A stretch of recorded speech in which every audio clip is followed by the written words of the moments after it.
Hola a todos, hola de nuevo. Pasamos al bloque número 3 en el que vamos a hablar un poquito de los modelos, ¿no? Pero antes me gustaría recordaros esa clasificación que establece el RIA en base pues, a un semáforo, ¿no? En plan, tenemos unos sistemas de IA que el RIA considera como prácticas prohibidas en ese artículo 5 y luego vamos a tener el semáforo en amarillo con el anexo 1 y 3 que nos va a ir diciendo y guiando respecto a qué actividades pueden ya ser susceptibles casi de aplicación directa como sistema de alto riesgo y luego pues cumplir una serie de condiciones o requisitos que establezca este reglamento.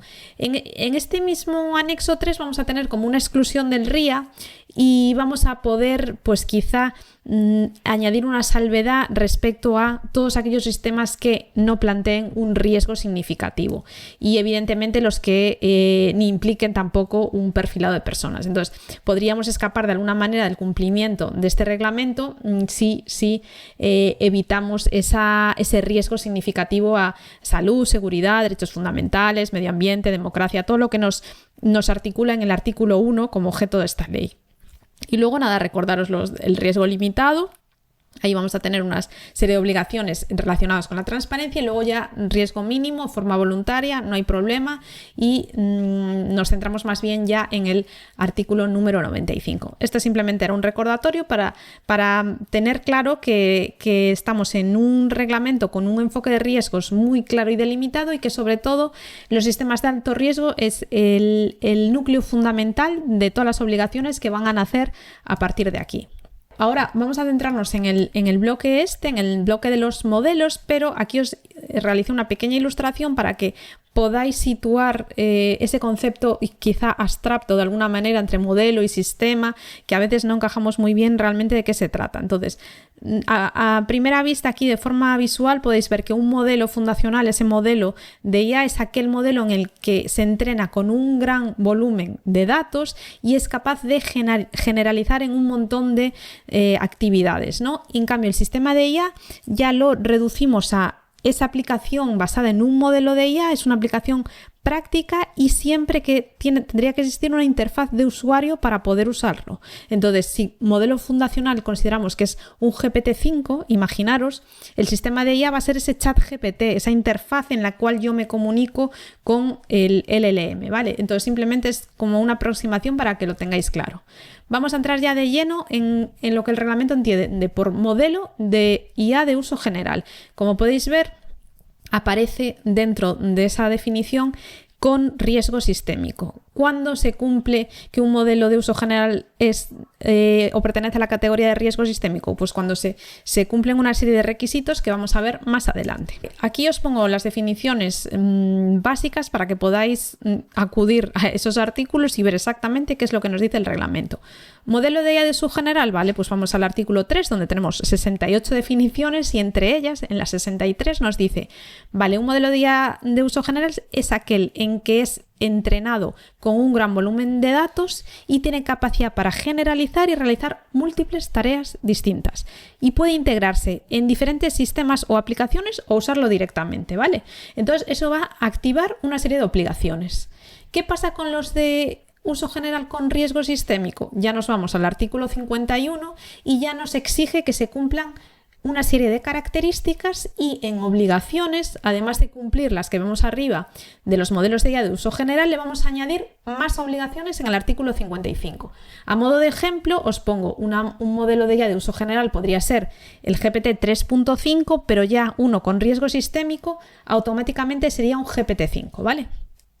¿Qué obligaciones activa este modelo de IA de uso general? Bueno, pues las que están relacionadas y articuladas en los artículos 53 y 54. Documentación técnica, información para proveedores, directrices para propiedad intelectual, derechos de autor va a ser importante, transparencia de datos, cooperación, si nos exigen determinada acción porque un sistema de IA falla o es defectuoso y tenemos que arreglarlo, tenemos que cooperar. Y luego hay una excepción para el caso de licencias libres y de código abierto, en cuyo caso no se aplicarían estas obligaciones de uso general, ¿vale? Y luego tenemos las obligaciones del modelo de IA de uso general con riesgo sistémico. En este caso lo que decía es que para clasificarlo como tal vamos a tener en cuenta el umbral computacional y también las capacidades superiores que tenga el modelo. Como umbral computacional se considera que el modelo presenta riesgo sistémico si la cantidad de cómputo, de cálculo utilizada para su entrenamiento, medida en operaciones de coma flotante, supera la cantidad de 10 elevado a la 25. Esto es una cantidad que el legislador europeo ha decidido que sea, pero quizá con futuras actualizaciones puede ir variando, ¿de acuerdo? Y otro punto es que se den una serie de capacidades superiores que un grupo de expertos decida que tienen que cumplir y las vamos a ver ahora más adelante, y entonces ya automáticamente se activa este modelo de IA de uso sistémico. Por lo tanto, a las obligaciones que teníamos del modelo de uso general, que es el 53 y artículo 54, sumamos al artículo 55. ¿Con qué? Evaluación del modelo y mitigación de riesgos. Queremos una evaluación continua, ¿de acuerdo? Notificación de incidentes graves, ciberseguridad reforzada, e incluso el legislador dice que se va a crear una lista de modelos de IA de uso general con riesgo sistémico para que podamos identificarlo, y también un código de buenas prácticas. Ahora, centrándonos en los modelos de IA de uso general con riesgo sistémico, para identificarlos, el anexo número 13 nos da unos criterios que podemos valorar, como, por ejemplo, el número de parámetros del modelo, la cantidad y el tamaño de los datos, el modelo de entrada, si es texto-texto, texto-imagen, speech-to-text, esto lo vamos a tener que tener en cuenta. Parámetros de referencia, evaluaciones de las capacidades del modelo, también incluso el número de usuarios finales registrados, y pone una cantidad de 10.000 profesionales de un sector al que se ponga al alcance este sistema de inteligencia artificial, ¿de acuerdo? Entonces, con todos estos parámetros consideramos que es un modelo con riesgo sistémico. ¿Cómo podemos identificar estos modelos de IA de uso general con riesgo sistémico? Bueno, de momento, como no tenemos la lista que nos ha prometido el legislador, podemos acudir a esta página, Epoch AI, donde en una pestaña que es de capacidad de cómputo, nos muestra unos datos sobre la capacidad de un determinado modelo, por ejemplo GPT 3.5, GPT 4, Turbo, y entonces ahí vemos si esa cantidad que el legislador nos da la supera o no. En el caso de que no la supere, seguimos como modelo de IA de uso general, y si la supera ya, activamos todas las obligaciones de riesgo sistémico. Por tanto, un modelo de IA se convierte en un sistema de IA cuando alguien lo integra o lo usa con una finalidad concreta. Y por eso ahora entramos en el problema de la definición de sistema de IA. Es la clave para saber si tenemos que cumplir o no con los requisitos que nos exige el reglamento. Por tanto, si fuera tan fácil, la comisión no nos plantea una guía de 15 páginas en las que detalla punto por punto qué significa cada cosa. Es de tal relevancia que necesita esta guía. Entonces, de manera sucinta y dando un par de pinceladas, os muestro cómo podemos desgranar un poco este reglamento. En primer lugar, dice esta directriz: no es necesario que tengamos que cumplir los 7 requisitos relevantes de la definición establecida en el artículo 3.1 de manera fija en las 2 fases que entiende el legislador, que son de creación de un modelo de IA. La fase de construcción en sí misma del modelo y la fase de utilización. Entonces, con que aparezca alguno de estos elementos en una fase, no es necesario que estén presentes en todas, ¿no? Entonces, por tanto, esta necesidad de estos 7 elementos, que tengamos claros que no es necesaria, si nos lo avisa el legislador. Pero también nos dice que no vayamos a pensar que vamos a encontrar una lista detallada y exhaustiva en donde no sea tan fácil encajar si un sistema de IA es o no, ¿de acuerdo? Entonces, lo que viene a decir es a desgranarnos, pues ya os digo, qué entiende por autonomía, qué entiende por objetivo explícito o implícito, por por su relación con las técnicas de IA, o que es un consejo, un contenido, una decisión, una recomendación, una predicción, ¿de acuerdo? Entonces lo que intenta es detallarnos y darnos mucha información para que podamos entender e interpretar mejor esa definición de sistema de IA. Y una de las muchas dudas que surgen es respecto a las técnicas de IA, ¿no? Eso del aprendizaje supervisado, no supervisado, ¿qué supone si ya automáticamente entendemos que un sistema de IA que utilice pues aprendizaje automático pues ya es IA? Pues es bastante claro, y en este sentido sí que nos dice que en el momento en que los datos de entrada se utilizan como datos etiquetados, pues el sistema detecta que un correo electrónico es deseado o no deseado en base a unas etiquetas que ha fijado un ser humano y que aprende a partir de los correos electrónicos nuevos que recibe. En este caso entendemos ya que es un sistema de inteligencia artificial. También si usamos técnicas pues, para diagnóstico de productos sanitarios y los utilizamos con imágenes médicas etiquetadas, incluso también para sistemas de detección de fraude con datos de operaciones también etiquetadas, ¿vale? Y luego nos pasa otra técnica, aprendizaje no supervisado. En este caso, aprende de datos que no han sido etiquetados, ¿no? Entonces, utiliza diferentes técnicas, aquí menciono algunas como agrupación, reducción de dimensionalidad, aprendizaje por reglas de asociación. De lo que se trata de decirnos es que se utilizan estas técnicas de aprendizaje no supervisado para, por ejemplo, agrupar compuestos químicos y a partir de esa agrupación predecir pues, posibles nuevos tratamientos pues, para enfermedades, ¿no? En función de pues, similitudes con medicamentos que ya existen. Entonces, nos pone como una serie de ejemplos para que podamos entender de alguna manera a qué se está refiriendo. Nos pone más también los que...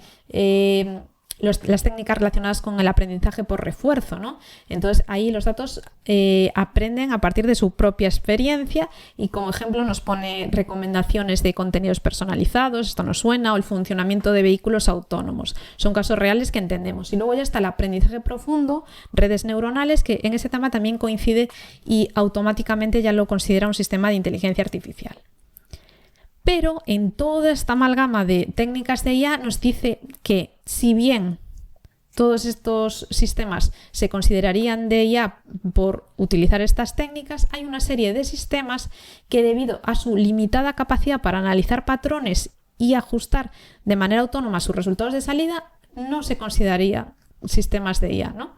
Entonces, ¿qué sistemas no se considerarían de sistemas de IA? Bueno, pues los sistemas utilizados, por ejemplo, con métodos de regresión lineal o logística quedarían fuera del ámbito de aplicación de la definición esta que nos aporta el legislador. ¿Por qué? Estos sistemas, estos modelos tienen la capacidad de inferir y no van más allá de ese tratamiento básico de datos. ¿A qué le llama tratamiento básico de datos? Bueno, pues una señal de que un sistema no va más allá de ellos es que puede ser que venga utilizándose de manera consolidada desde hace muchos años. Con eso es suficiente para que entendamos que no cumple la definición estricta de sistema de IA. Otro ejemplo, sistemas basados en la física que pueden utilizar técnicas de aprendizaje automático para, por ejemplo, mejorar el rendimiento computacional. No lo considera sistema de IA, ¿de acuerdo?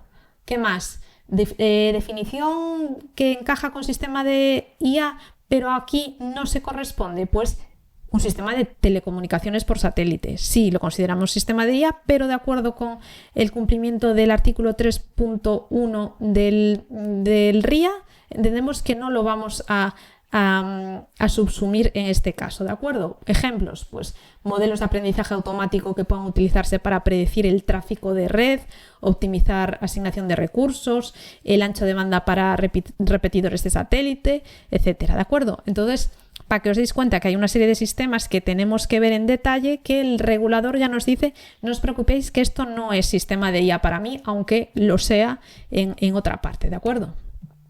Seguimos con la definición de sistemas de IA y ahora en este caso ya nos vamos a fijar en el artículo 3.1, ¿de acuerdo? El sistema de IA, una aplicación concreta que usa la IA para un propósito determinado, ¿vale? Entonces, este modelo no es de uso general, no lo podemos generalizar ni reutilizar porque necesitaríamos que fuera reentrenado nuevamente. En cambio, los sistemas de uso general, ese artículo 3.66, aquí ya podemos utilizarlo para múltiples tareas y además podemos integrarlo en otros sistemas, ¿no? Que es lo importante. Este modelo, por tanto, tiene capacidad de generalización y no está limitado a un dominio determinado. Por lo tanto, así a grandes rasgos tenemos el sistema de IA con su finalidad específica y tenemos el sistema de IA de uso general con finalidades múltiples. Si el sistema de IA es de uso específico, va a tener un uso directo y se acabó el problema. En cambio, si es de uso general, pensemos que se puede reutilizar e integrar con otras aplicaciones, para que tengáis claro un poco esa división. Aquí tenemos, pues nada, os puse un ejemplo de ChatGPT 5 porque hay demasiadas dudas si cumple o no cumple. Es decir, se publica la salida de lanzamiento de ChatGPT 5 posteriormente al día 2 de agosto del 2025, que es cuando se activan todas las obligaciones del reglamento, creo que es el día 7, y entonces ya está sujeto a una serie de obligaciones, ¿no? ¿Qué pasa? Que estamos viendo que a día de hoy pues no tenemos un resumen de los datos de entrenamiento con GPT-5, que no tenemos una política de derechos de autor clara para GPT-5. Entonces es posiblemente un modelo de IA de alto riesgo, un modelo de IA de uso general con riesgo sistémico que necesita cumplir una serie de obligaciones, ¿de acuerdo? Entonces os lo pongo a modo de curiosidad. Al igual que este chat, que es un chat muy interesante de Khan Academy, Khan Amigo, que ayuda a los niños a estudiar. De alguna manera podríamos pensar, en este caso, pues se activaría el alto riesgo. Son menores, es educación. Bueno, entiende el regulador que, dado que es un chat que no tutoriza, que no se infiere ningún tipo de decisión al interactuar los niños con él, pues es un tipo de sistema de IA que pertenece a un riesgo limitado, tiene las obligaciones del artículo 50 de transparencia y una serie de obligaciones más, pero que quedan ahí, ¿de acuerdo? Entonces, que sepáis que hay un montón de casos que vamos a tener que saber dónde los situamos para saber qué obligaciones tenemos que cumplir. Aquí os añado pues una serie de noticias curiosas relacionadas con el uso de estos modelos de IA y su uso, ¿no? Y entonces aquí un usuario que está con un amigo hablando en Zoom se da cuenta que su amigo, como es de color, al utilizar unos fondos virtuales no aparece. Entonces coge esta información y la sube a Twitter para dejar constancia, y se da cuenta a su vez que la miniatura que sube de Twitter le pasa lo mismo y destaca a él como persona blanca frente a la otra persona de color. Entonces evidentemente salta la noticia del algoritmo es racista, ¿no? El problema lo tenemos con Zoom, el problema lo tenemos con Twitter, pero sobre todo no directamente con el algoritmo, sino ha sido entrenado quizá con una base de datos en las que las personas de color no han sido añadidas. Por tanto, tenemos que ser también como un poquito más críticos en base a veces algunas noticias y darnos cuenta de dónde proviene ese error y por qué falla e intentar buscar un poquito más allá, ¿no? Otro ejemplo que os pongo, que es quizá uno de los ejemplos referencia respecto a esto que hablamos de la regulación ex ante, regulación ex post. Muchas veces, ya sabéis que este reglamento de inteligencia artificial de la Unión Europea regula ex ante, es decir, no sabemos lo que va a pasar, quiere prevenir, mitigar, avisar antes de que pase, y entonces muchas cosas que quizá con casos de uso y vemos los problemas que han causado podríamos regular, nos podría ayudar, pero en este caso se da la casualidad de que se produce mientras está en tramitación parlamentaria, se está discutiendo los borradores del futuro RIA, este caso de Países Bajos, ¿no? Entonces, este caso ha sido de tal calado que el reglamento recogió esas enseñanzas aprendidas para evitar que no se volviera a repetir, ¿de acuerdo? Aquí quizá os suene el algoritmo Siri, es un escándalo a nivel enorme porque provocó el cese del gobierno en bloque por esta causa, ¿no? Por estos algoritmos que utilizaba la administración pública, ¿no? Entonces,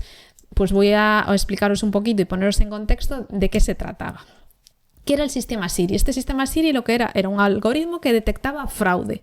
Vale, lo crea el gobierno holandés, pues lo que quería es evitar que las personas que abusaban de las ayudas públicas en su sistema de bienestar pues no lo hicieran, y entonces detectarle, abrirle inspecciones, sancionarlas, hacer que devolvieran las ayudas, lo que fuera, ¿no? Pero era como captar a esta gente que abusaba del sistema. Entonces, ¿qué pasaba? Se aplicaba en barrios de bajos recursos, se combinaban datos de fuentes públicas, ¿no? Según la vivienda, el empleo, los seguros, y con toda esta información calculaban qué riesgo tenía esa persona o esa familia de defraudar. Entonces, ¿qué salió mal? Pues opacidad, discriminación, incluso violación del derecho a la privacidad. Opacidad, nadie sabía cómo funcionaba este algoritmo. O sea, lo básico de saber cómo toma una decisión este algoritmo de la administración pública lo desconocíamos. Y luego teníamos un problema, y es que no podían impugnar la sanción los ciudadanos. Es decir, teníamos una indefensión ante una decisión tomada por un algoritmo. Por lo tanto, se descubrió en investigaciones posteriores que este algoritmo penalizaba a los barrios con población migrante y de bajos ingresos. Entonces, ahí ya se empezaba a generar una discriminación indirecta. E incluso Siri, este sistema, este algoritmo, cruzaba enormes bases de datos con datos personales sin consentimiento. Por lo tanto, la violación era flagrante en un montón de puntos que afectaban a los derechos fundamentales de estas personas. Entonces, la relevancia es tal que entra en juego en febrero del 2020 el Tribunal de La Haya y declara ilegal este sistema de digamos, fraude, de prevención de fraude, ¿no? Y entiende el tribunal que el sistema es ilegal primero, se viola el artículo 8 del Convenio Europeo de Derechos Humanos, el derecho a la vida privada. Y además nos encontramos con un incumplimiento continuado de los principios de proporcionalidad y transparencia. ¿Qué significa? La sentencia subraya principalmente que la lucha contra el fraude, que puede ser en un primer momento pues muy loable y que la administración se preocupa de que no haya pues este tipo de abusos, este objetivo no puede justificar en ningún caso la vigilancia algorítmica masiva y sin garantías. Por tanto, como os dais cuenta, ha tenido que venir un tribunal para llamar al orden sobre el uso de este algoritmo. Pero la cosa se complica, es decir, ¿qué pasa? ¿Qué más pasa para que provoque la caída de un gobierno entero?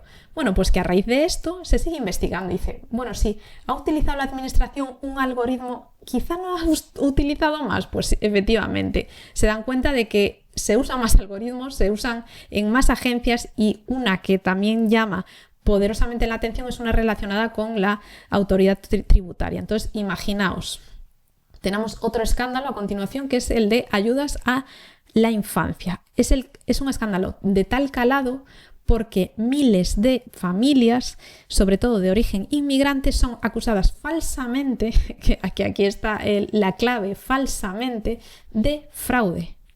Y con esto se le obliga a devolver todos los subsidios recibidos durante, pues imaginaros, un año, por ejemplo. Un año que una familia recibe dinero pues para la guardería de un niño, para el colegio, para la manutención básica. Entonces ya tienen una situación de exclusión social, ya tienen un problema económico que a su vez le acusan falsamente de algo que no han cometido y tienen que devolver ese dinero, ¿no? Entonces no es que provoque una presión pública enorme, sino que se llevó a gente a provocarle una ruina económica, divorcios, suicidios y una serie de catastróficas desgracias de alguna manera que provocaron que en 2021 el gobierno, el primer ministro y el gabinete dimitieron en bloque, asumiendo por fin la responsabilidad por el uso discriminatorio de algoritmos en la administración, ¿no? Entonces, para que veáis la importancia que tiene recoger toda esta información y todos estos casos de uso para que coja el reglamento de inteligencia artificial y en base a esta situación que ha sido realmente muy, muy negativa, se asienten las bases del artículo 50 del reglamento, ¿no? Es el caso judicializado más importante de Países Bajos y es un referente en la lucha contra la opacidad algorítmica del sector público. Entonces, aquí quizás se nos enciende un poco la bombilla y decimos, ¿y en España qué pasaría o qué pasa? De hecho, tenemos algoritmos funcionando en la administración pública que quizá desconocemos. Tenemos el algoritmo, el problema con Bosco, que hemos tenido que solicitarle a través de plataformas como Cibio que abran ese algoritmo a la ciudadanía para explicar y saber cómo funciona. Entonces, tenemos esa capacidad de crítica hacia la administración cuando está utilizando estos algoritmos en los cuales nosotros no podemos acceder a ellos y no podemos saber cómo deciden. ¿Sucedería lo mismo en España en el caso que se produjera algo así? Pues son preguntas abiertas que nos debemos hacer, ¿no? Aquí os muestro un ejemplo de los algoritmos que calculan quién va a reincidir y discriminan a las personas de color. Es algo que vemos que está sucediendo en muchos casos y que quizá debamos prestar atención. Os pongo un ejemplo muy claro. Aquí tenéis a dos personas en las cuales Dylan es una persona que ya ha sido arrestada por tráfico de estupefacientes, de cocaína, marihuana, y que incluso fue arrestado después de que lo ponen en libertad 3 veces más por tráfico de drogas, ¿de acuerdo? Entonces, a Dylan con antecedentes penales de tráfico de drogas le asignan una tasa de reincidencia baja con un 3 de puntuación. Y tenemos a Bernard, que apenas ha cometido pues una falta por un robo de comida en un supermercado, y el algoritmo directamente le asigna un ratio de reincidencia de 10 directamente. Entonces, aquí el algoritmo no se ha fijado en hechos objetivos, ¿no? Vemos que simplemente por los rasgos físicos ha entendido que por ser una persona de color tiene un riesgo de reincidencia de un 10 frente a Dylan, que como es blanco solamente un 3. Os dais cuenta del problema que suscita entonces estos algoritmos. Y por otro lado, aquí tenemos a una chica que nunca ha sido arrestada, no ha tenido problemas con la justicia, han probado el algoritmo con su imagen y han detectado que el algoritmo le asigna un riesgo medio de delinquir. Entonces, simplemente por la apariencia física no podemos permitir que estos algoritmos estén comercializándose en el mercado, y la Unión Europea lo entiende así. Entonces, la protección es clara. Aquí os hago una pregunta. Entonces, ¿para qué estamos usando realmente la inteligencia artificial? Bien, nuestro objetivo en el mundo utópico debíamos de utilizarla básicamente para resolver los grandes problemas del mundo, ¿no? La pobreza, la falta de alimento en las regiones del sur del mundo, una serie de problemas con la salud, las enfermedades, en las cuales quizá el uso de inteligencia artificial va a ser muy relevante y nos va a ayudar en múltiples campos. ¿Qué pasa? Pues quizá para dar la nota discordante, bueno, pues tenemos aquí a Sam Altman, que casi en la misma semana en la que nos ofrece un control parental para que el uso por parte de menores pueda estar de alguna manera limitado, controlado, pues en la misma semana nos dice que se abre la capacidad de crear contenido erótico para adultos con verificación de edad, sin ningún tipo de control, de alguna manera como algo parecido a Grok, ¿no? Y por otro lado tenéis aquí un alto general de Estados Unidos que nos dice que usa ChatGPT para tomar decisiones claves de mando, ¿no? Entonces es curioso, ¿no?, que con todas las posibilidades que tenemos de la inteligencia artificial, pues a veces nos centremos en usos que quizá no son tan relevantes, pero que bueno, que están ahí en el mercado y que bueno, que debemos también conocer, ¿no? Aquí os pongo unas directrices de la Comisión sobre cómo aplicar el reglamento. Entonces, es importante que el legislador se da cuenta que el reglamento es muy denso, son 144 páginas, hay mucho contenido, hay 13 anexos, 180 considerandos, 113 artículos, y dice, bueno, entiendo que esto es bastante complicado, entonces vamos a establecer unas guías, unas definiciones, unos repositorios para que se pueda entender, ¿no? Incluso un código de buenas prácticas, y sobre todo queremos ayudar a las pymes para que puedan desarrollar de la mejor manera todas estas obligaciones, ¿no?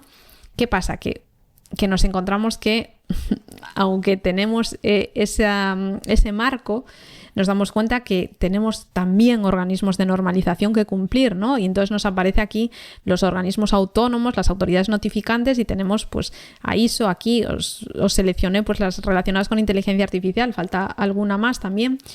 Pero para que veáis que guías y detalles y cumplimientos tenemos bastantes. Fijaos, marco de sistemas que usen Machine Learning, una ISO para sesgos en los sistemas de IA, sistemas de gestión de la IA. O sea, tenemos un montón de certificaciones que, si queremos, incluso de forma voluntaria, podemos realizar de forma preventiva de alguna manera, ¿no? Entonces ya sabéis que los organismos ISO a nivel internacional, luego CEN, CNLX a nivel europeo y UNE o AENOR a nivel nacional, ¿no? Pero simplemente para que veáis que hay mucho más material si queremos seguir profundizando y que a veces quizá nos abruma todo esto, ¿no?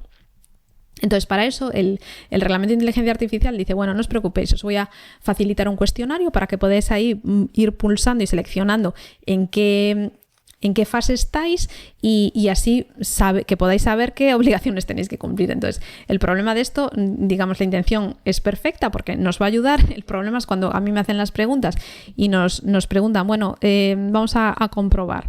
¿Qué quieres comprobar? ¿Un modelo o un sistema? Claro, es que quizá no sé diferenciar aún si soy un sistema o soy un modelo, ¿de acuerdo? Entonces, quizá necesitamos, no le llega a la empresa o a la pyme una simple lectura propia del reglamento, sino necesita que alguien le diga, oye, mira, eres un sistema o un modelo porque...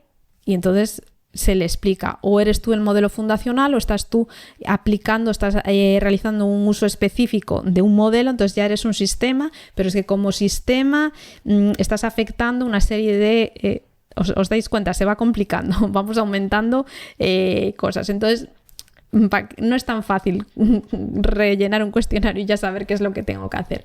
Os pongo aquí el ejemplo para que lo veáis, ¿no? Entonces, aquí puse que, por ejemplo, soy un modelo, elijo que soy un modelo de IA. Entonces nos dice exactamente, entonces, ¿eres un modelo calificado como modelo de IA de uso general según el RIA? Pues claro, o sea, te hace contestar a ti mismo la pregunta si soy un modelo de uso general. Claro, es que quizá yo no sé si soy un modelo de uso o propósito general. Supongamos que sí.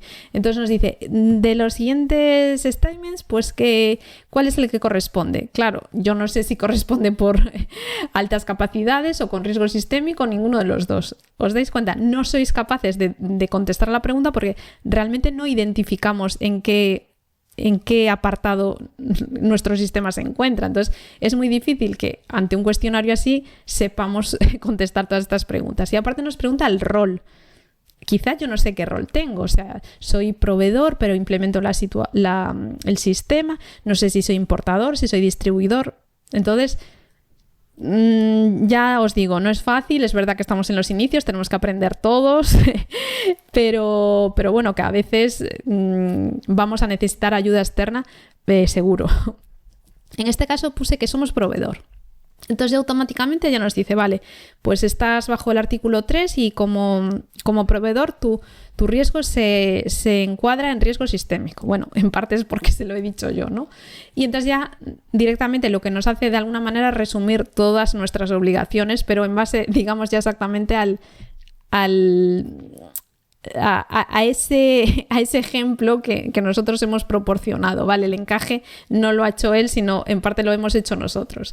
Entonces nada, 53, 54, pues información, documentación técnica, también información técnica a los downstream, es decir, a los operadores posteriores que tienen que entender cómo se usa ese modelo, las limitaciones, las capacidades, después una política de copyright, de derechos de autor y pues también publicar el contenido del entrenamiento. Efectivamente son un montón de obligaciones que lo único que nos va a servir este check es para decir, pues sí, estoy revisando esto, aún no lo he revisado, me falta todo esto. Seguimos. También las obligaciones de cooperar con las autoridades si nos requieren que hay que pues, revisar determinado sistema por X.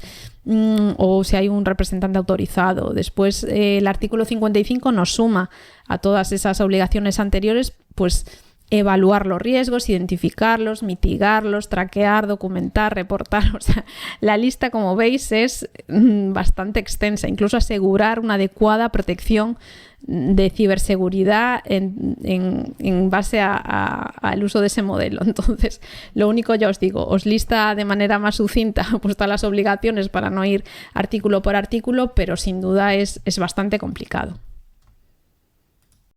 Ahora pasamos a un punto que creo que es interesante, que son los costes regulatorios. Es decir, ¿qué nos va a suponer en nuestra cuenta de gastos la aplicación del Reglamento de Inteligencia Artificial? Os dejo aquí el enlace que podéis consultar y ya entrando de lleno, lo que se establece es un marco con los costes estimados, ¿vale?, para los sistemas de IA de alto riesgo. Como os he incidido en varias ocasiones, son los sistemas en los que hay que fijarse más, ¿no? Porque son los que pueden impactar más directamente en estos derechos de la salud, la seguridad y los derechos fundamentales. Entonces, lo que busca es armonizar todos estos costes en la Unión Europea para saber más o menos cuánto nos costarán pues, los costes de evaluación de conformidad, de costes de regulación, de supervisión, gobernanza, sobre todo para que las pymes puedan fijar unas tarifas más o menos establecidas de manera uniforme y saber cuánto le va a costar. Entonces vamos a lo interesante. Va a hacer la estimación de gasto en base a un sistema de IA que nos cuesta, imaginaos, 170.000 euros. Es una cantidad que el regulador ha establecido como un promedio, ¿vale?, en respecto a todos los países. Supongamos, tenemos este sistema con un coste de 170.000 euros y entonces, ¿qué nos va a suponer? Bueno, pues costes de cumplimiento para el proveedor que aproximadamente lo sitúa entre 6.000 y 7.000. Luego, costes de verificación, le añadimos entre 3.000 y 7.000. Por ejemplo, una evaluación de conformidad. Y luego incluso entre 5.000 y 8.000 euros más si tenemos que meter pues, supervisión humana, la vigilancia para que vayamos controlando toda esta evaluación de obligaciones que tenemos que cumplir por parte del RIA y que haya ahí una persona. Bien, aquí os pongo que más o menos el coste ascendería a unos 29.000 euros de forma anual y los divide, pues fijaos, Training Data 2.700, documentación, mantenimiento 4.300, supervisión humana 7.700, robustez y precisión sobre 10.000 y nos añade que a esa cantidad, incluso si necesitáramos añadir otra certificación adicional, no sé, como evaluación de derechos fundamentales, un FRIAS, incluso podríamos alcanzar una cantidad adicional con un tramo entre 16.000 y 23.000. Le sumamos a esa cantidad. Pero nos dice, estar tranquilos porque esta cantidad va a poder ir descendiendo cada año, por ejemplo, va a poder ir descendiendo y de hecho al año siguiente puede bajar un 36%. Por tanto, claro, está muy bien, ¿no?, que nos va avisando, que no os preocupéis, que aunque veáis la cantidad que es muy alta, se reduce. Claro, pero es que igual yo soy una pyme, soy una startup, soy una spin-off, no tengo dinero, estoy súper ajustado, tener que pagar todos estos gastos de mantenimiento me va a suponer un problema tan grande que quizá dependa mi supervivencia como empresa y al año siguiente no llegue, ¿no? Entonces, simplemente es por daros un poco de contexto sobre los costes regulatorios. Que soy una empresa pues con las cuentas saneadas o que tengo capital suficiente para hacer cargo, sin problema. Grandes tecnológicas no tendrán problema. Al final, cuanto más bajamos en ese escalafón, cuanto más pequeños somos, pues más difícil se nos va a hacer el cumplimiento, ¿no? Y aquí os traigo un informe que me parece súper interesante, que es el informe de Draghi. Mario Draghi es el que fuera presidente del Banco Central Europeo y quiere poner sobre la mesa esto del futuro de la competitividad en Europa y qué lecciones aprendidas podemos tener para aplicarlas en esta nueva era de la inteligencia artificial. El primer punto que destaca es el atraso digital histórico que tiene la Unión Europea y lo achaca porque Europa entiende que se pierde la primera revolución digital, que es Internet, y que ahí es donde se pierde gran parte de su productividad, años 90, ¿no? Y entonces ahí Estados Unidos se lanza. Y luego tenemos otro problema, que es el dominio extranjero, porque todos los modelos fundacionales están en Estados Unidos, es decir, casi el 73% de modelos fundacionales provienen de allí, que ya se están desarrollando desde el 2017. Por tanto, nos pone en una situación de desventaja competitiva enorme. Y además que las empresas de la Unión Europea se gastan muchísimo menos dinero en I+D+I que Estados Unidos, ¿no? Y luego nos quiere hacer llamar la atención por las barreras y los costes que puede suponer esta regulación para Europa. Entonces, lo principal es la carga que van a tener las pymes, ¿no? Entonces, va a ser el obstáculo número 1 para las pymes, lo que os decía, en los costes. Y luego el flujo regulatorio, que es un dato bastante llamativo que nos dice que Europa está regulando con 13.000 actos legislativos desde el 2019 al 2024 frente a 3.500 de Estados Unidos. Entonces, ahí las cifras hablan por sí solas. No necesitamos mucho comentario adicional porque evidentemente dónde se está centrando Europa es claro y directo. Y eso nos está poniendo en una posición de desventaja respecto a la competitividad de otros países, ¿vale? Luego habla de la fragmentación del mercado único, que si bien podemos estar creando unicornios en Europa, en un momento determinado ya es más, un 30% se reubica en su sede en Estados Unidos. Por tanto, tenemos fuga de capital humano y de empresa evidente. Luego los costes también, que ya habíamos comentado antes, y luego la adopción de la IA. Es decir, las pymes llevan pues una adopción, imaginaos, de un 11,2 frente a un 41 de las grandes tecnológicas. Entonces, claro, ahí a las pymes ese fomento de la innovación que intenta tanto fomentar la Unión Europea se nos desmonta totalmente. Ahora simplemente aquí os quería comentar para que tengáis el concepto de lo que es una actuación administrativa automatizada, porque luego vamos a ver una serie de ejemplos y entonces para relacionarlo de alguna manera, ¿no? Entonces simplemente tener en cuenta que es cualquier acto o actuación realizada íntegramente por medios electrónicos en un procedimiento administrativo en el que no haya intervenido de forma directa un empleado público, ¿de acuerdo? Entonces, simplemente tenerlo en cuenta para que cuando hablemos de un sistema de inteligencia artificial de alto riesgo y de repente añadimos esta actuación administrativa automatizada, pues surgen problemas y vamos a tener que buscar ahí la explicabilidad que de alguna manera se exige constantemente por parte del reglamento. Aquí os pongo un ejemplo que salió hace muy pocos días de que Microsoft responde a la polémica del Gaming Copilot, es decir, estás jugando y no para de observarte, es decir, utiliza todas tus capturas de pantalla, tus clics, tus jugadas para pues aprender patrones sin que tú le hayas permitido, es decir, no tenemos un aviso en el que te dice, mira, esta partida va a ser grabada, quiero analizar cómo te comportas para luego entrenar tus datos de forma masiva y poder establecer pues los gustos, por ejemplo, de los usuarios. Entonces, el problema que tenemos siempre es de la transparencia. Yo, si soy claro, le digo a mi usuario cómo estoy funcionando, para qué quiero esa información, es mucho más fácil confiar en estos sistemas. En el momento en que yo siento que estoy siendo espiado, ahí se quiebra algo y se hace más difícil entender para qué o por qué la finalidad de estas capturas y estas grabaciones. Otro ejemplo que os pongo es que no sé si os suena DeepSeek. DeepSeek es el modelo chino que rivalizó con OpenAI en un momento dado, con ChatGPT, perdón. Y claro, su lanzamiento levantó ampollas de alguna manera porque simplemente le costó pues quizá una parte irrisoria respecto a lo que le costó ChatGPT. Imaginaos, pues $5 millones respecto a miles de millones que se gastó OpenAI. Entonces lo que viene a decir OpenAI es que se valió de su entrenamiento para lanzar el suyo, ¿no? Pero a su vez a OpenAI ya sabéis que también le están reclamando que utilizó bases de datos con copyright de otras empresas para crear su propio LLM. Entonces aquí hay una serie de responsabilidades encadenadas que al final serán los tribunales los que nos aporten un poco de luz de cómo se gestiona todo esto. Otro ejemplo que os pongo aquí del New York Post, que me parece también curioso, es un modelo de IA de Anthropic, Claude, Opus 4, que amenaza con chantajear a un ingeniero cuando creyó que iba a ser reemplazado. Es decir, o creían que lo iban a pagar, pues automáticamente empezó a decir, mira, como me apagues, pues le digo que estás teniendo una aventura con tu mujer, o le digo a tu jefe que has insultado a los empleados, no sé. Que el propio LLM pues desarrolló una serie de un instinto de supervivencia, ¿no? Que es muy curioso. De hecho, Anthropic hace un montón de experimentos que podéis consultar y publica papers con LLM, le establece pues un caso de uso y los lleva como hasta lo máximo que pueda estrujarlos de alguna manera para ver cómo reacciona. Entonces hay cosas que asustan y otras muy curiosas.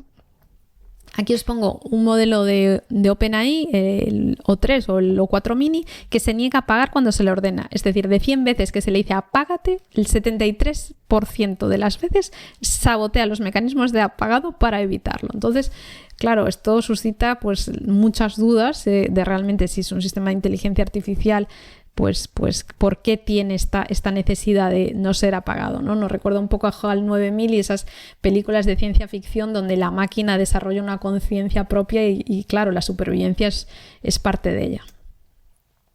Con todo esto os quiero decir que cada vez que vayamos creciendo y que las empresas vayan incorporando inteligencia artificial, vamos a tener pues la IA de recursos humanos, la IA legal, la IA de administración. Entonces, si no tenemos una base clara por parte de una empresa de cómo desarrollar el compliance, el cumplimiento, la seguridad, la ética, se nos pueden desmandar estas inteligencias artificiales y acabar pues con la reputación de una empresa o tener un problema de filtración de datos o cualquier otra cosa. Quiero decir, el tema de la IA en las empresas va a ser de tal calado y tan relevante que igual que tenemos un delegado de protección de datos, vamos a necesitar un delegado de inteligencia artificial, una persona que sea capaz de coordinar todo esto y que en el caso de que haya un problema sepa reaccionar y saber a dónde dirigirse o cómo guiar a la empresa para que de alguna manera cumpla con estos estándares que la Unión Europea nos está avisando que debemos cumplir. Aquí os pongo un ejemplo de un sistema de IA en el sector sanitario, simplemente para mezclar artículos, para que no sea tan árido y no estemos pensando en conceptos abstractos y llevarlos un poco a la realidad y ver qué puede pasar. Evidentemente, como os digo, los casos reales son los que nos van a dar las guías, pero es que a veces la realidad supera la ficción, ¿no? Entonces aquí os pongo un software, por ejemplo, que ayuda a un médico a diagnosticar enfermedades, ¿vale? Si ese software falla, ¿qué pasa? Pues la vida de una persona está en peligro, por lo tanto se activa automáticamente el RIA, tenemos una defensa de derechos fundamentales y por tanto es un sistema de alto riesgo. Nada, yo os pongo simplemente que tendremos que cumplir doble regulación, es decir, la de ese producto sanitario que va a tener una legislación X y luego la del sistema de IA, ¿vale? Entonces, aquí os pongo un ejemplo de un sistema de IA que se usa en urgencias, por ejemplo, para clasificar llamadas de emergencia o, por ejemplo, decidir qué paciente debe ser atendido primero en el famoso triaje, ¿no? Imaginaos que falla en un sistema de IA y cuando está procesando llamadas del 112, pues no detecta que una persona se está ahogando y entonces se puede morir. O en un triaje alguien le está dando un infarto y decide la IA que esa persona pues no tiene tanta importancia y que espere 1 o 2 horas, ¿vale? Ahí estamos jugando con la vida de las personas y por tanto tenemos que analizar muy bien estos algoritmos. Os pongo, ¿qué pasa antes de la comercialización? Bien, como antes de que un producto sanitario con IA pueda venderse, tiene que demostrar que cumple con una serie de normas. Entonces, tenemos aquí las llamadas certificaciones, esos organismos notificados en los cuales de forma independiente y por terceros tenemos que hacer una evaluación de conformidad. Esto ya es una serie de requisitos que tenéis mucho mejor explicado en la ley, pero para que sepáis que necesitamos ya cumplir. Además de este RIA, van a venir otras leyes que no vale eximirme porque estoy cumpliendo el RIA, no, van a ser acumulativas, ¿vale? Por tanto, para que esta inteligencia artificial sea confiable, no basta con que el producto funcione, sino tenemos que saber y asegurarnos qué riesgos comporta y que es fiable. Entonces, aquí se activa la gestión de riesgos y entonces el proveedor tiene que justificar, evaluar, mitigar, ver que los datos usados son adecuados, que están libres de errores. Por ejemplo, imaginaos que un sistema diagnostica mejor a un hombre que a una mujer. O sea, hay que ver un montón de cosas. Entonces, lo que se exige es que la IA sea precisa, es decir, que nos dé resultados correctos, sólida, que resista fallos y cibersegura, ¿no? Entonces, todo esto tenemos que ir aumentando a esa mochila que tenemos de cargas, pero que son protecciones también de alguna manera. Por tanto, el médico en todo caso tiene que entender por qué la inteligencia artificial hace una recomendación determinada. Es decir, porque si no lo entiende, el médico no puede confiar en que eso que está pautando o recomendando sea correcto, ¿no? Entonces, de ahí que se exija transparencia, de ahí que se exija explicabilidad y lo que se quiere es que los humanos tengamos el control. Por lo tanto, el proveedor, que es el que comercializa este sistema, tiene que al médico facilitarle un manual que sea completo, detallado, que pueda saber cómo usar el sistema y los límites y las capacidades que tenga. Después, el sistema le tiene que permitir al médico poder entender cómo funciona y explicar luego al paciente porque se ha tomado una decisión u otra, ¿no? Entonces, en los temas de la salud ya sabéis que son mucho más relevantes porque evidentemente la vida es el bien preciado a proteger y por tanto tenemos que tomar las máximas medidas. Pero no solo por parte del médico, si nos ponemos en el otro lado como pacientes, yo como paciente quiero saber por qué se toma una decisión, por qué se me recomienda una operación y no otra. Entonces aquí tenemos el derecho a la explicación que también aparece referenciado en el reglamento de inteligencia artificial. Por supuesto, vamos a tener el derecho a la confidencialidad, la protección al secreto profesional. Todo eso va a quedarse ahí totalmente protegido. También tenemos que tener en cuenta si hay grupos vulnerables, menores. Lo que se intenta decir es que vamos a necesitar la alfabetización en IA, ese artículo 4 del capítulo primero en la que el reglamento dice vamos a necesitar personas con conocimientos sobre la IA y que estén interactuando con estos sistemas. Entonces, en general, esta necesidad de formación nos va a obligar a todos a formarnos y a conocer porque de alguna manera algunos de estos sistemas pueden impactar de forma negativa en nosotros, ¿no?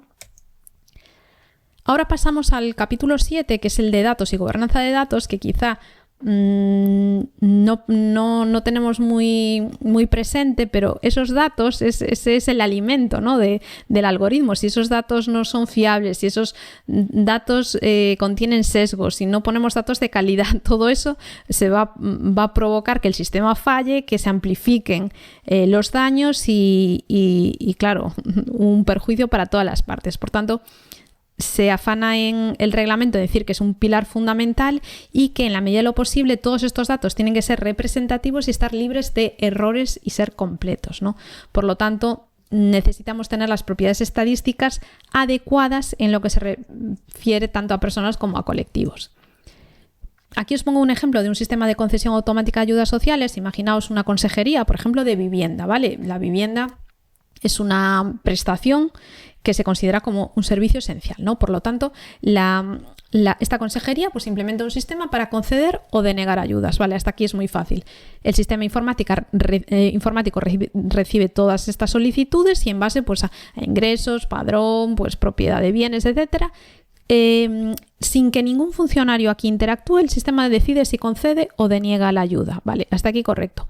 La resolución se firma digitalmente y entra aquí la actuación administrativa automatizada, ¿vale? No tenemos intervención humana directa. ¿Qué pasa? Si el sistema de IA solo contestara, pues esta persona tiene estos ingresos, sí o no, vale, pues nos quedaríamos fuera del reglamento. ¿Qué pasa?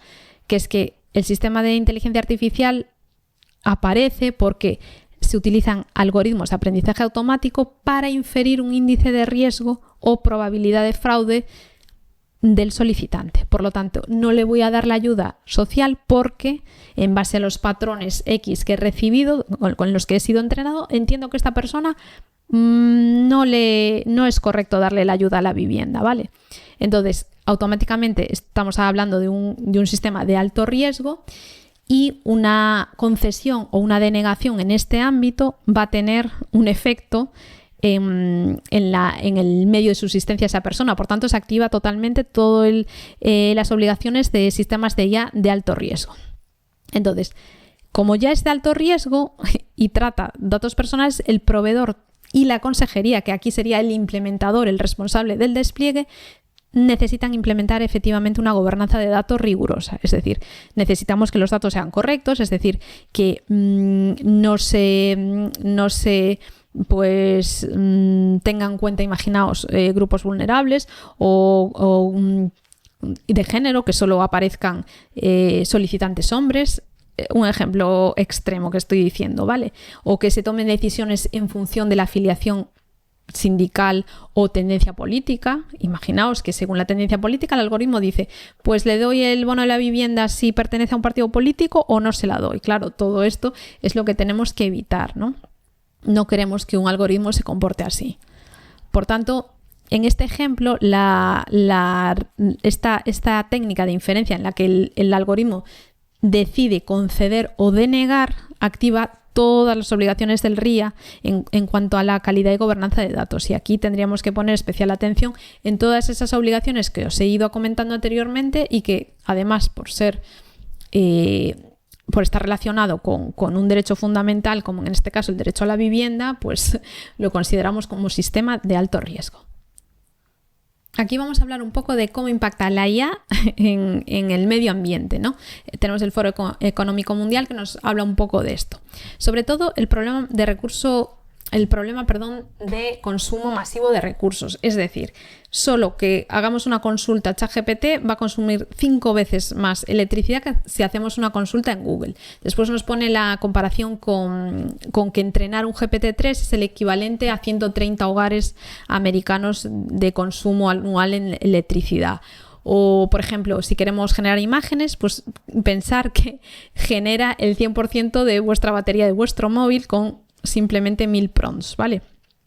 Si hacemos texto, pues nos sentiremos mejor porque solo gastaremos un 16%. Más que nada es comentaros que precisamente esa necesidad de electricidad está provocando que se necesite un montón de centros de datos, pero que a su vez nos está haciendo consumir un 400% de electricidad respecto al año anterior. Por lo tanto, esto es, claro, no sostenible. Otro problema que tenemos es con el problema del agua, el consumo masivo del agua. GPT-3 nos decía que consumía 500 mililitros de agua por cada 10-50 respuestas y que para el 2027, que es ya, se habrán consumido 6.600 millones de metros cúbicos. Por tanto, son cifras bastante importantes. Tenemos el problema de contaminación. Efectivamente, en el sector TIC, pues sabemos que se generan al menos el 1,7% de las emisiones globales. Y es curioso que ya Microsoft y Google ya nos están avisando que se van a poner en riesgo estos compromisos climáticos que teníamos en mente y que quizá no lleguemos.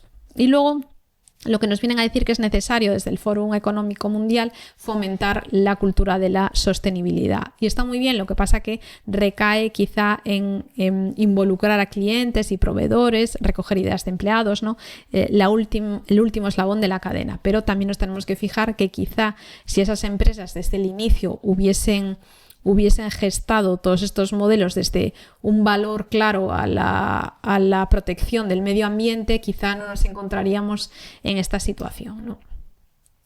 Pero como todo tiene su parte A y su parte B, la parte contraria es que pese a que nos puede perjudicar mucho el medio ambiente, también nos puede ayudar con el medio ambiente. ¿En qué sentido lo digo? Bueno, pues nos dicen que se pueden analizar tendencias climáticas, pues mejorar los riesgos de fenómenos meteorológicos, por ejemplo con la DANA, que se hubiese avisado esa fase de prevención, saber que algo dañino iba a suceder, mejorar la utilización y gestión de recursos, reducir la huella de carbono, o sea, una serie de cosas que nos podrían ayudar en la gestión del medio ambiente, ¿no? Entonces, como para que podáis ver que todo tiene su parte buena y su parte mala. Aquí os hago una referencia a Galicia, simplemente porque en el tema de impacto medioambiental está regulando la Ley de Inteligencia Artificial y habla de los algoritmos verdes, ¿no? Pone sobre la mesa, sobre la regulación, a estos algoritmos verdes, como aquellos que promuevan la sostenibilidad medioambiental y como resultado de esa eficiencia reducen costes operativos a largo plazo. Se intenta fomentar desde esta comunidad, desde Galicia, la implementación de sistemas que acompañen esta idea de sostenibilidad. Entonces simplemente os lo pongo a nivel de curiosidad, que se va a impulsar la investigación. Entiendo que activarán ayudas para que así lo hagan las startups, las pymes y demás. Evaluar que los sistemas que se empleen con energías renovables, que sean eficientes, ¿no? Y lo que se promueve es el empleo de la IA en proyectos de investigación y abastecimiento de materias primas de forma segura y sostenible, ¿no? Entonces esa es la idea que ronda un poco y que podemos darnos cuenta cómo plasma este legislador a nivel de comunidad autónoma esa protección al medio ambiente. Por otro lado, pasamos a otro tema un poco radicalmente diferente, que es el tema de la opacidad. Es verdad que en los otros bloques hablamos de la transparencia algorítmica, pero de alguna manera es tener en cuenta la problemática de la caja negra en los algoritmos, porque cuanto más ahondamos en estos temas, sobre todo en sistemas de IA con Deep Learning, aquí la cosa se complica. Entonces, ya se nos hace más difícil entender cómo estos sistemas generan las decisiones, ¿no? Entonces, incluso los propios desarrolladores no saben explicarnos qué fases han llevado a esa salida, ese output. Entonces, el RIA reconoce que en los propios considerandos, que ya os digo que son muchísimos, la falta de transparencia de algunos sistemas, ¿no? Entonces, claro, eso provoca que a veces pues, tengamos mayor desconfianza porque no sabemos por qué llegó a esa solución. Entonces, quizá esta opacidad, lo que dice el legislador es que puede, pues de alguna manera, afectar a la confianza del público y a la legalidad de algunas decisiones que involucren derechos de terceros.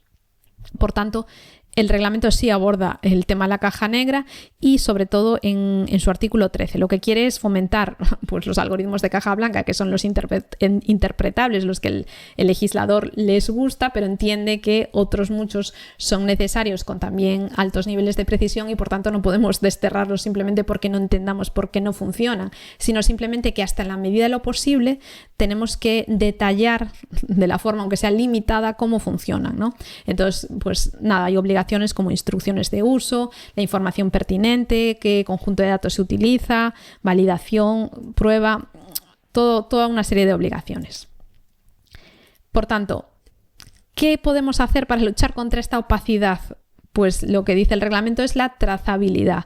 Con la trazabilidad es lo que se refiere son archivos de registro, logs, facilitar esta vigilancia post-comercialización, es decir, no lanzarlo y decir ahora que haga lo que quiera, como ya ha conseguido todos los requisitos, me olvido. No, tenemos una auditoría constante y por eso os digo la importancia, claro, de la supervisión.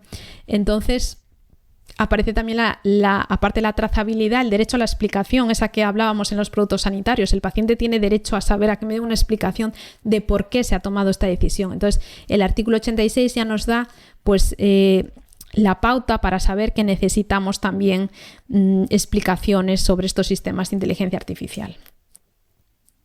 Aquí os hablo del tema de la ciberseguridad, que lo aborda el artículo 15 del Reglamento de Inteligencia Artificial y creo que es uno de los temas más importantes y relevantes de aquí en el futuro, que es la ciberseguridad. Por lo tanto, los sistemas de IA de alto riesgo, centrémonos en ese bloque que es el central, deben diseñarse para que adecúen y tengan un nivel de precisión, solidez y ciberseguridad que mantengan de manera uniforme en este sentido durante todo su ciclo de vida. Es decir, la ciberseguridad lo que quiere garantizar es que el sistema no resista a todos los ataques posibles en la medida de lo posible, que ya os digo, este latiguillo de en la medida de lo posible lo vamos a ver muchas veces en el reglamento, y mantenga su seguridad a lo largo de todo su ciclo de vida, ¿vale? Entonces, ¿cuáles son los requisitos obligatorios que se establecen en el RIA? Pues solo los que se refieren a sistemas de alto riesgo. Es verdad que insistimos mucho, pero es que realmente es para que os quedéis con que son solo los de alto riesgo los que activan estas obligaciones. Quizá luego veamos en los casos de uso en la práctica que este porcentaje igual supone, imaginaos, un 10% de toda la problemática, ¿no? Entonces quizá nos estamos asustando muchos al principio y luego no es tanta esa reacción en el propio mercado, ¿no? Entonces, ya os digo, tenemos que ver cómo vamos asumiendo todos estos sistemas. ¿Qué pasa? Que porque tengamos la obligación en los sistemas de alto riesgo no quiere decir que los demás no tengan que ser ciberseguros, sino que se basarán en la legislación de ciberseguridad X, pero aquí es el añadido, ¿no? La punta más reforzada que quiere imprimir el reglamento para los sistemas de inteligencia artificial de alto riesgo. Tenemos el considerado 76 y ya directamente nos dice que es fundamental que los SAR, como le llaman, sistemas de alto riesgo, resistan actuaciones de terceros maliciosos, es decir, se intenta alterar el uso, el comportamiento, el funcionamiento por las vulnerabilidades de este sistema. Entonces, lo que nos viene a decir es que el requisito 15 junto a precisión y solidez es la parte fundamental de esta protección. Entonces, ¿cómo son los sistemas vulnerables y a qué? Pues nos detalla, por ejemplo, envenenamiento de datos, es decir, que alteremos los datos de entrenamiento, ataques adversarios, técnicas para engañar a ese modelo, manipulación de modelos o fugas de información, ¿vale? Ahora vamos a ver como detalladamente cada uno de ellos para que sepáis exactamente cómo funciona. Aquí en el Foro Económico Mundial, en un informe, nos cita el Global Cybersecurity Outlook de 2025 y nos indica que solo el 37% de las empresas tenían procesos adecuados de ciberseguridad, ¿no? Entonces, os pongo un ejemplo aquí de Tokyota, que es un socio de Microsoft, donde analiza los peligros, digamos, más urgentes en lo que viene a ser con sistemas de IA de alto riesgo y detecta varios. Prompt Injection, por ejemplo. En esto se trata de engañar, pongamos que vamos a engañar a ChatGPT con instrucciones ocultas o maliciosas en los documentos que está procesando. Por ejemplo, un usuario introduce texto con órdenes camufladas para que el modelo nos dé información confidencial. Entonces, la consecuencia directa es riesgo de filtración y pérdida de control del sistema. Ataques adversarios. Aquí son manipulaciones mínimas en los datos de entrada, en datos de imágenes, texto, audio, para confundir al modelo. Aquí tenéis una imagen súper representativa de qué significa estos ataques adversarios. Aquí veis una imagen de stop. Imaginaos que le subimos al modelo que en lugar de stop, con la misma forma, colores, ponemos un más que en lugar de parar significa adelante. ¿Qué provoca eso? Imaginaos un vehículo autónomo que ve esa señal y en lugar de parar automáticamente coge y sigue adelante, ¿de acuerdo? Entonces, decisiones erróneas en sistemas críticos, pues son problemas. Aquí envenenamiento de datos. ¿Qué pasa en el envenenamiento de datos? Bueno, imaginaos que se introducen datos manipulados o sesgados. Entonces, un atacante sube reseñas falsas para que un modelo de reputación aprenda de esas reseñas falsas, entonces no se pueda parar. Entonces, riesgo, pues pérdida de precisión, vulnerabilidad, modelos sesgados. Otro problema, la IA en la sombra. Esto se refiere al uso no autorizado o no supervisado de herramientas de IA. Imaginaos un empleado usa ChatGPT y mete datos del cliente sin control, ¿vale? Y no tiene la aprobación del área de seguridad, ¿vale? Pues aquí puede haber un incumplimiento normativa, pérdida de trazabilidad, filtraciones, o sea, esto puede ir escalando un montón. Por tanto, tenemos amenazas claras, como las que habéis visto aquí. Podemos añadir más phishing avanzado generado automáticamente, deepfakes, malware en tiempo real, bots automáticos, pero vamos a tener oportunidades. Es decir, que gracias a estos sistemas de inteligencia artificial defensiva de los centros de operaciones de seguridad, de los SOCs, podemos identificar más fácilmente esos incidentes, ¿no? Entonces, vamos a acelerar hasta 8 veces la capacidad de respuesta. Aquí os pongo ejemplos ya directos de ataques o de problemas que pueden aparecer con el uso de la inteligencia artificial. Deepfakes, por ejemplo, que con unos pequeños segundos de audio podemos imitar a un directivo y convencer a un empleado, por ejemplo, de que nos entregue credenciales o que transfiera dinero. Esto es lo que pasó con un directivo al que se le estaba solicitando pues que transfiriera dinero y estaba hablando tan normal hasta que de repente tenían como una clave de seguridad, se dio cuenta, su intuición, claro, le hizo desconfiar y le dijo, dime la clave de seguridad, y ahí como no contestaba o no decía nada, se dio cuenta de que estaba siendo pues atacado de alguna forma con este deepfake. Otro ejemplo, aquí un EcoLeak en Microsoft 365 Copilot, mediante imágenes y referencias en Markdown, un correo logró escalar privilegios y extraer información sensible sin interacción del usuario. Fijaos hasta qué grado llevan, que no necesitamos que la víctima vaya clicando nada, ¿no? Entonces el riesgo cada vez es mayor. Por ejemplo, aquí pues tenemos ransomware, nos damos cuenta de que ya los antivirus tradicionales ya no son suficientes y que necesitamos pues tener una capacidad de respuesta en tiempo real mayor, análisis de anomalías y un montón de controles adicionales. Los LLMs estos que decíamos en la sombra, ¿no? Empleados que usen herramientas que no están aprobadas y que por lo tanto puede haber una fuga de información. Entonces, la necesidad de implementar las políticas de Zero Trust o visibilidad de red, el control de acceso va a ser importante, sobre todo para intentar mitigar todo esto. El caso del envenenamiento de modelos también, que provoquemos que los modelos nos respondan maliciosamente o que filtren información. Va a ser importante la supervisión humana adecuada, ¿no? En estos casos. Y el futuro, pues tenemos la llegada de los agentes autónomos. Claro, el problema de que estos agentes pueden establecer campañas continuas que se adaptan al momento y que pueden lanzar miles de microataques paralelamente. Entonces vamos a necesitar intentar dentro de la automatización también añadir juicio humano en los puntos críticos que se establezcan, ¿no? Y para eso aparece como el AI Red Teaming, ¿no? Que se trata de ser esa persona o ese equipo capaz de poner a prueba, identificar y mitigar los riesgos en los LLMs y que ayuden a estos centros operativos de seguridad a interactuar, ¿no? Entonces existen unas certificaciones, Laird Prompting, que es una de las empresas más importantes, que ya está emitiendo un certificado de ser profesional del AI Red Teaming y que bueno, es un campo muy interesante y que podéis explorar y ver cómo funciona, que quizá os abra un campo que no conozcáis y que engancha, la verdad.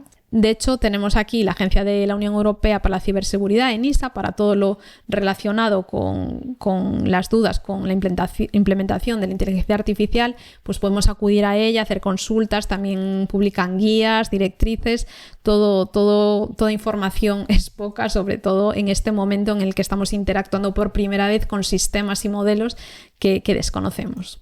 Y aquí, por último, nada, os quería poner dos noticias así que me parecieron relevantes. Está la primera, que una compañía de seguridad pensó que estaba contratando a un ingeniero y en realidad era un ciberdelincuente norcoreano. Logró pasar todas las entrevistas, escalar hasta el puesto de trabajo y cuando empezó a realizar un ataque desde dentro se dan cuenta de que estaba comprometiendo la seguridad y claro, de ahí ya desapareció.